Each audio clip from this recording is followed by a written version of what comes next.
ചിങ്ങപ്പുലരിയിൽ ശബരിമലയിൽ വൻ ഭക്തജന തിരക്കാണ്. പുലർച്ചെ 5-ന് തന്ത്രി കണ്ഠരര് ബ്രഹ്മദത്തന്റെ സാന്നിധ്യത്തിൽ മേൽശാന്തി പ്രസാദ് ഇഡി നട തുറന്ന് ദീപം തെളിയിച്ചു.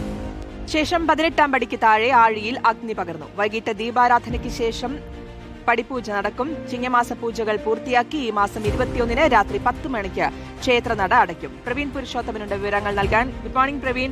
ചിങ്ങപ്പുലരിയിൽ അയ്യനെ കാണാൻ വലിയ തിരക്കാണല്ലേ? Good morning Shruti Ashwathi. ചിങ്ങപ്പുലരിയിൽ ഇന്ന് പുലർച്ചെ 5 മണി മുതൽ തന്നെ വലിയ തിരക്കാണ് ശബരിമലയിൽ അനുഭവപ്പെടുന്നത്. പുലർച്ചെ 5-ന് തന്നെ ക്ഷേത്രനട തുറന്നു. തന്ത്രി കണ്ഠരര് ബ്രഹ്മദത്തന്റെ സാന്നിധ്യത്തിൽ മേൽശാന്തി പ്രസാദ് ഇഡി നട തുറന്ന് ദീപം തെളിയിച്ചു. അതിനുശേഷം 18-ാം പടിക്ക് താഴെ ആഴിയിൽ അഗ്നി പകർന്നു. ഇന്നിപ്പോൾ കാലാവസ്ഥയും അനുകൂലമാണ്. ഇന്നലെ വൈകിട്ട് 5 മണിക്കാണ് ചിങ്ങമാസ പൂജകൾക്കായി ശബരിമല ക്ഷേത്രനട തുറന്നത്. ഇന്നിപ്പോൾ ഈ ശബരിമല ഉൾക്കഴകത്തെ തെരഞ്ഞെടുക്കുന്നതിനുള്ള നറുക്കെടുപ്പും നടക്കും. അത് രാവിലെ ഉഷപൂജയ്ക്ക് ശേഷമായിരിക്കും ഉൾക്കഴകത്തെ തെരഞ്ഞെടുക്കുന്നതിനുള്ള നറുക്കെടുപ്പ് നടക്കുക. ഈ മേൽശാന്തിയെ പൂജാ കാര്യങ്ങളിൽ സഹായിക്കുക എന്നതാണ് ഉൾക്കഴകത്തിന്റെ ചുമതല. ഒപ്പം തന്നെ പമ്പ ഗണപതി ക്ഷേത്രത്തിലെ മേൽശാന്തിമാരെ തെരഞ്ഞെടുക്കുന്നതിനുള്ള നറുക്കെടുപ്പും ഇന്ന് നടക്കും. ഇന്ന് മുതൽ വൈകിട്ട് ദീപാരാധനയ്ക്ക് ശേഷം 18-ാം പടിയിൽ പടിപൂജയും ഉണ്ടായിരിക്കും.